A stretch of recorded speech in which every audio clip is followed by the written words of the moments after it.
Hi, my name is Robert Chelle with Chelle Law, and I'm an attorney that assists physician assistants with employment contract and independent contractor agreement issues. Today I'm talking about restrictive covenants in physician assistant contracts. So what are restrictive covenants? What are the most common ones? And then some of the red flags to look for when you're about to sign a contract that contains the restrictive covenants. So a restrictive covenant is simply something that you can't do either during or after the contract terminates. Standard restrictive covenants would be a non-compete, a non-solicit, a non-interference, a non-disparagement. So all things that the employer doesn't want you to do, as I said, either during or after the contract is terminated. So let's just go through each one. So as far as a non-compete goes, first thing you need to identify is, are you in a state where they are enforceable?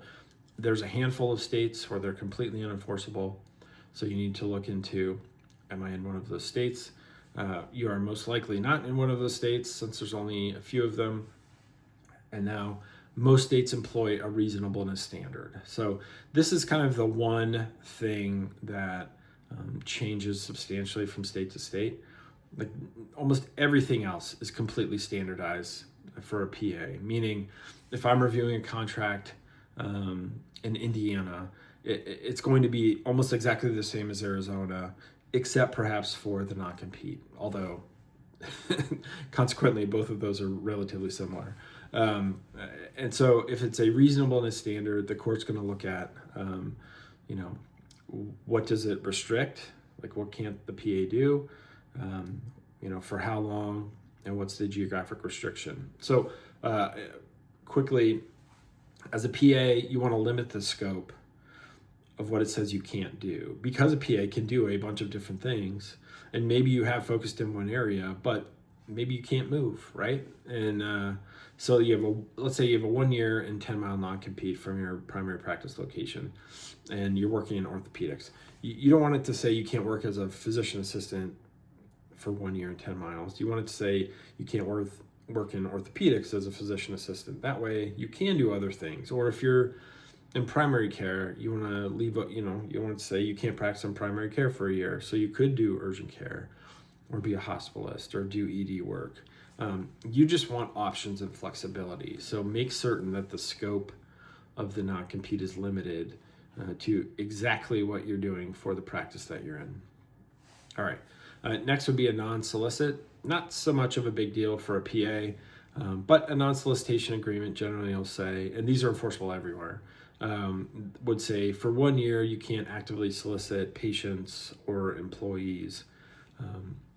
And some will say you can't hire employees.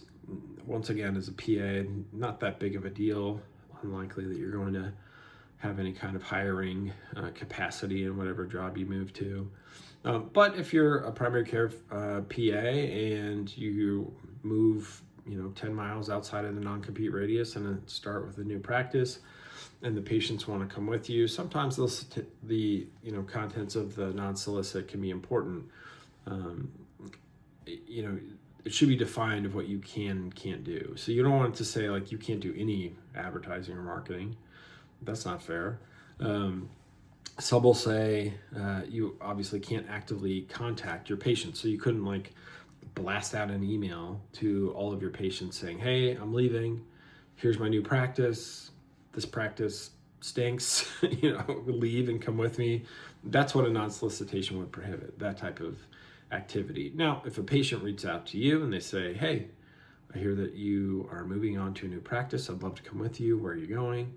Then that's fine. That you're not initiating the contact, you're not soliciting the patient, they're reaching out to you. And in my mind, that's not considered solicitation. But the language is important, so make sure you look at that. Non-disparagement, the only note about this would be it needs to go both ways.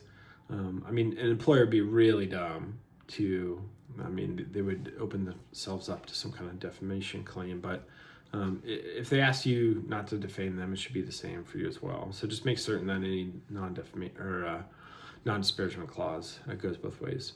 And then lastly, a non-interference. This normally would be if a business is contracted out and maybe providing inpatient coverage in a hospital or something like that.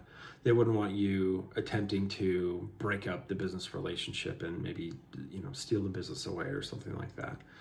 Or referral sources. Some contracts will say in a non-interference clause, you can't accept patients from anyone that you accepted patients from while with the employer, or you can't actively solicit the referral sources.